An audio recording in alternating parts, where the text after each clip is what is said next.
comunicación con el presidente del Consejo de Ministros, señor Gustavo Adriancén. Señor Adriancén, muy buenos días. Bienvenido al programa. Muchas gracias, Mávila. Por tu intermedio, mis saludos también a Fernando. A la orden. Buenos días, señor primer ministro. Sí, me imagino que quiere decir algo o que necesitamos escuchar algo sobre una reacción del gobierno ante lo ocurrido el día de hoy en Trujillo.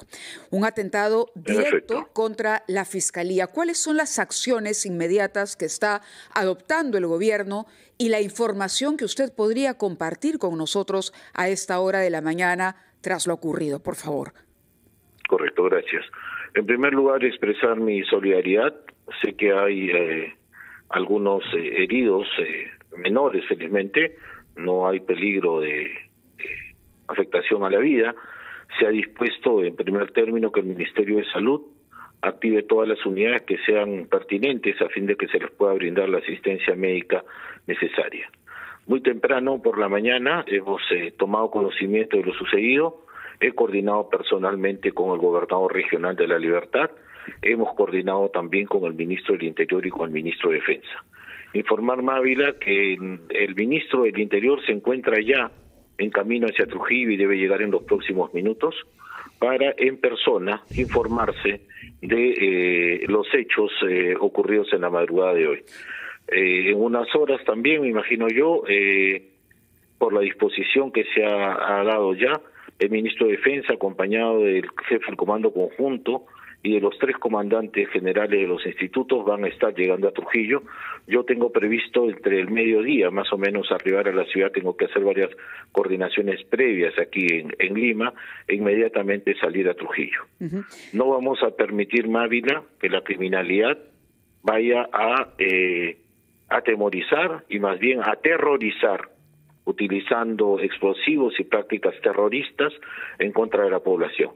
Quiero recordar que la ciudad de Trujillo, Patás y Virú se encuentran en declaratoria de estado de emergencia y no vamos a escatimar la adopción de ninguna medida que sea necesaria a efectos de dar a nuestras fuerzas y cuerpos de seguridad del Estado las herramientas legales que sean necesarias para que puedan intervenir y combatir a la delincuencia. Sí, 2 preguntas concretas. ¿Cómo se le explica a la población que nos escucha y nos ve a esta hora de la mañana que en pleno estado de emergencia ocurra un atentado de esta magnitud? Y 2, ¿consideraría usted que lo ocurrido hoy es un acto terrorista? Voy por la primera pregunta, Mávila. Resulta que a pesar de los esfuerzos que se están realizando en la propia ciudad de Trujillo, la delincuencia, por las capacidades que tiene, desborda en estas, como en ocasiones como estas, a el control policial que se está haciendo allí.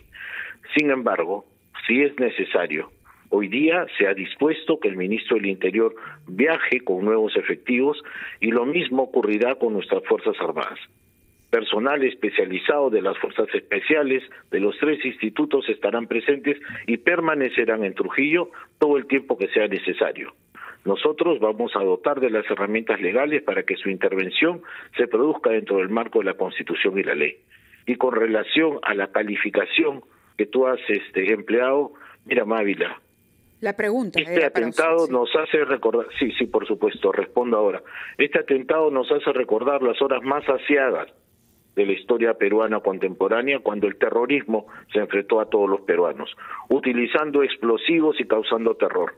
La propuesta del Poder Ejecutivo fue que se tipifique el delito de terrorismo urbano, y esto fue rechazado.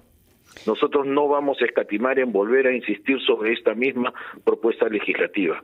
Es intolerable que no tengamos una calificación legal que pueda servir para el momento de juzgar a esta gente. Hoy día vamos a tener una reunión con la señora presidenta del Poder Judicial precisamente sobre las unidades de flagrancia. Mira, Mávila, quizá este no sea el momento para decirlo, pero las unidades de flagrancia en Trujillo, que fue el primer lugar donde las pusimos, tienen una deficiencia, y es lamentablemente la ausencia de fiscales allí. Nosotros vamos a ir a trabajar en la zona, me voy a preocupar por reunirme con la propia señora fiscal de la Nación para ver qué está ocurriendo allí y poder habilitar para que funcionen eficientemente estas unidades de flagrancia. Y He escuchado a la señora fiscal de la Nación y con mucho respeto se lo digo. Si necesitamos más efectivos, van a haber. Si necesitamos más logística, va a haber. Y algo más, ha solicitado resguardo para darle seguridad a las fiscales que presuntamente estarían siendo amenazadas. Escucharemos su testimonio y tendrán, Mávila, lo garantizo, la seguridad y el resguardo que sea necesario para que ellas puedan ejercer sus funciones sin el temor que naturalmente ocasionan estas amenazas de los delincuentes. Ha sido un ataque directo a la Fiscalía. ¿Se solidariza usted con el Ministerio Público en estas circunstancias? Por supuesto, y con cada una de las fiscales o señores fiscales que están siendo objeto de estas amenazas. Mávila, esta no es una hora de que empecemos a decir por tu culpa o por la mía o por la de fulano. Es una hora en la que el Perú debe estar unido frente a la criminalidad y el mensaje de unidad es el que estamos llevando a Trujillo, donde el gobierno central, el gobierno regional, el gobierno distrital de la ciudad y los organismos constitucionalmente autónomos como el Ministerio Público y el Poder del Estado, el Poder Judicial, tenemos que estar unidos para hacerle frente a este fenómeno. No vamos a permitir que salgan de Trujillo y no vamos a permitir que sigan actuando allí impunemente. Señor primer ministro, usted ha dicho que se va a reunir con la fiscal de la Nación y va a escuchar, pero entre otras cosas lo que ella le va a decir y lo que ha venido repitiendo es que le aumenten el presupuesto, cosa que ustedes no han hecho. Y no puede usted pedir que haya más fiscales y más fiscales titulares si no hay más presupuesto. Ese será un tema. Pero el otro tema importante es algo que ha adelantado la señora fiscal de la Nación sobre la base de las primeras investigaciones, que este atentado ha sido hecho con material explosivo proveniente de la minería ilegal. Y entonces cabe la pregunta, ¿por qué se ha dejado pasar tanto tiempo a la circulación impune de explosivos para los mineros ilegales? No hay control de eso, señor primer ministro. Entre la SUCAMEC y el ministro del Interior han fracasado en esa tarea, como lo vemos en atentados hechos contra sitios mineros, pero esta vez es en la capital misma de esa región. Sí, Fernando, nosotros vemos con gran preocupación que el crimen organizado tiene diferentes caretas. Una de ellas es esta del crimen urbano, secuestro, sicariato, y otra es la del crimen organizado que tiene una magnitud distinta y que se desarrolla en Perú con la minería ilegal. La minería ilegal está obteniendo de manera ilícita, para ser redundante, explosivos, dinamita, mecha lenta, fulminantes. ¿Y esto de dónde proviene, Fernando? Esto proviene del Reinfo. Hay Reinfo, Fernando, que compran dinamita en exceso y luego la venden en el mercado negro precisamente a estos mineros ilegales. Pero te digo más, este empleo de dinamita se está produciendo como consecuencia de la lucha contra la criminalidad que se está reportando. Tenemos información preliminar, Fernando, preliminar, que como consecuencia de las capturas de bandas organizadas en Trujillo, se va a presentar pronto una acusación. Y esta es una amenaza directa a la señora fiscal que tendría que presentar la acusación contra estas bandas organizadas, que están prontas a ir a prisión en estas condiciones. Es que se habría producido, quiero ponerlo en condicional, pues estoy viajando para informarme al detalle de ello. Y mi intención de reunirme con la señora fiscal de la Nación es para llamarla a la unidad. Y Fernando, si se requiere presupuesto, más presupuesto hemos de entregar. Pero fíjate, a finales del año pasado, Fernando, hablando de este tema, yo denuncié que solamente 3% era el monto ejecutado por el Ministerio Público en proyectos de inversión. Te digo, probablemente no sea el mejor momento para decir todo esto, pero tenemos que sentarnos en una mesa, tenemos que ponernos de acuerdo y tenemos que salir todos en unidad a enfrentar el crimen organizado, Fernando. La detención preliminar, una pregunta concreta sobre ello, porque la fiscal hacía un llamado, decía que es necesario restablecer. Sin embargo, la ley pasó a manos del Ejecutivo, se tomó una cantidad de tiempo, a último minuto entregan el proyecto al Congreso, pero ¿es el momento también, le diría yo, Premier? Porque con esa falta, digamos, de legislación, con ese vacío legal que hay hoy por hoy, no se podría detener a un sospechoso tras 24 horas después de este atentado, por ejemplo. Si están en flagrancia, dentro de las 24 horas se podía hacer, pero Mávila, como eso, más. Si es las observaciones que ha presentado el Poder Ejecutivo No puedo hacer sino disculparme si ha habido un retraso, pero esto se tiene que analizar, esto es objeto de estudio, esto no puede tomarse a la ligera. Las observaciones y las recomendaciones del Poder Ejecutivo están puestas por escrito. Esperamos sinceramente que sean acogidas por el Congreso y que pronto se pueda aprobar y entrar en vigencia. Ahora, como esa, necesitamos más herramientas legales. Nuestras Fuerzas Armadas y Policía Nacional necesitan estar resguardadas, acorazadas legalmente para que puedan tener una intervención más directa y más eficiente. No es posible, y te lo digo con toda honestidad, Mávila, que luego de intervenir nuestras Fuerzas Armadas, nuestra Policía Nacional, luego aparezcan enjuiciamientos y denuncias en contra de ellos. Como no es posible tampoco, Mávila, que hagamos tantos esfuerzos para capturar criminales y veamos cada semana cómo los liberan nuevamente. Bueno, eso también es intolerable y en eso tenemos que conversar también. Y lo hemos escuchado a usted y lo hemos escuchado al ministro del Interior, pero como usted dice, hoy estamos hablando de un hecho concreto, un ataque directo al edificio de la Fiscalía, donde se había recibido amenazas en contra de una fiscal que estaba siguiéndole los pasos a una organización criminal, presuntamente ligada a la minería legal, en un contexto de estado de emergencia y cuando, Fernando Carvalho destacaba bien además, se produce este cambio del coronel Reboredo, que ha sido una piedra en el zapato para las organizaciones criminales y se lo destaca a otro país, con el conocimiento que él tenía y el valor que tenía para esa lucha en la región La Libertad. ¿Algo que decir al respecto, Premier? Sí, por supuesto. Mira, Mávila, los cambios de colocación de los oficiales en servicio lo dispone, en primer lugar, el alto mando de la Policía Nacional.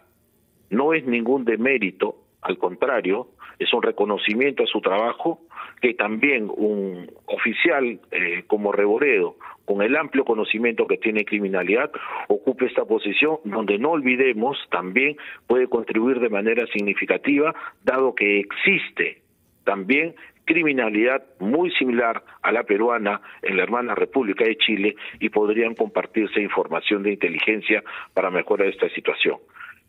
Por otro lado, es cierto que en estado de emergencia ocurre este lamentable suceso. He expresado al inicio de estas palabras mi solidaridad con el Ministerio Público y con las fiscales que están siendo amedrentadas y amenazadas por estos criminales. Se va a brindar a ellos, a sola solicitud, todo el resguardo que sea necesario, Mávila, y la intención de conversar con la señora Presidenta del Poder Judicial y del Ministerio Público es para plantear la posibilidad de unidos manejar estrategias que puedan garantizar el juzgamiento de estos criminales. En ese espíritu de unión al que usted convoca, la presencia de Juan José Santibáñez, que ha sido duro, crítico, frontal. Es más, acabamos de leer un comunicado y por eso le preguntábamos a usted si hay algo de solidaridad por parte del gobierno, porque el comunicado del Ministerio del Interior no lo expresa. No menciona para nada al Ministerio Público ni qué es el hecho al que alude. Simplemente omite toda referencia al Ministerio Público. La pregunta concreta es, ¿no cabría una evaluación de la continuidad del señor Juan José Santibáñez en el Ministerio del Interior? Y menos en este momento, Mávila. El gabinete no tiene previsto hacer cambios ministeriales y si hay que hacer reformas y mejoras, lo haremos. La disposición final sobre el comentario tuyo lo tiene siempre la señora Presidenta respecto no de Santibáñez, sino de cualquiera de los ministros y del mío propio. Pero de momento lo que anuncio es que la continuidad del gabinete está garantizada y vamos a hacer reformas, por supuesto que las haremos, sobre todo en las políticas y estrategias para enfrentar el crimen organizado, empezando por Trujillo. Tomamos nota entonces de esas reformas, tomamos nota de su solidaridad con el Ministerio Público y su voluntad de ampliar el presupuesto. Para terminar, puesto que dice que el gabinete queda ratificado enteramente, en los últimos días el propio ministro del MIDI, señor D. Martini, había sugerido la posibilidad él mismo de retirarse ante el descubrimiento de un caso gravísimo de corrupción en el servicio de Caliwarma que ha afectado y sigue afectando a niños puneños. Usted se dará cuenta mejor que nadie, ministro, lo que significa ofender de esa manera a la infancia peruana, a la infancia puneña. ¿No corresponde aceptar que el señor De Martini se retire tal como él mismo lo ha sugerido? Mira, Fernando, en primer lugar, mi indignación absoluta por lo sucedido. Me parece un crimen atroz que sean nuestros niños y nuestros niños menos favorecidos quienes tengan que ser víctimas de un acto criminal como este. Las investigaciones se están produciendo, la disposición del Ejecutivo es de plena colaboración, no tenemos ninguna presentación del señor ministro de Martini con relación a una renuncia, a una puesta a disposición al cargo. Nosotros seguimos de cerca lo que está ocurriendo y nos estamos preocupando precisamente por contribuir en esas investigaciones a fin de determinar la responsabilidad de quien corresponda. Y en esa vieja frase de caiga quien caiga, nosotros cerramos filas. No vamos a encubrir a nadie por ninguna razón en un crimen tan atroz como ese. Muy bien, tomamos nota de eso y que eso implica entonces que el señor D. Martínez seguirá siendo ministro pese a las objeciones que se han hecho a su gestión cuando estaba en Midis y a la sugerencia de que eventualmente convenga efectivamente que salga para restablecer la credibilidad de un programa social que es emblemático de nuestro país porque quiere beneficiar a 4 millones de niños de bajos recursos. Señor primer ministro, muchas gracias por su tiempo. Si tiene palabras finales, las escucharemos con atención. Sí, Fernando, muchísimas gracias. Agradecer a Radio Programas una vez por el espacio y la oportunidad que me brindan para dirigirme en especial a la población de la región de Trujillo. El gobierno está extremadamente preocupado con lo ocurrido. Las medidas que se van a adoptar en los próximos días por disposición de la señora Presidenta de la República han de significar un cambio radical en la estrategia que se ha venido montando allí y yo no dudo, Fernando, de que esto va a ser un ejemplo de lo que vamos a empezar a hacer para combatir de una manera mucho más eficiente la criminalidad en el país. Muchísimas gracias. Tengan buen día. Gracias a usted, señor también. Buenos días. Gustavo Nadriancén. Tomamos nota de cada una de las afirmaciones que he hecho y esperamos entonces resultados, sobre todo después de su viaje, el del Ministerio del Interior y el de la Fiscal de la Nación, así como de jefes militares. Nos ha dicho a Trujillo, que es una de las ciudades más afectadas por la criminalidad, sin duda, en relación con la minería ilegal que campea, como sabemos, en la sierra de esa región norteña de nuestro país. Vamos a hacer una pausa y conversaremos acá en la cabina con un experimentado ex fiscal, el señor Martín Salas, que nos dará su opinión sobre los temas fiscales y penales sobre los que hemos conversado con diversas autoridades durante los últimos minutos. Primero vamos a una pausa, Mávila, a escuchar a los anunciantes de RPP. 9:25.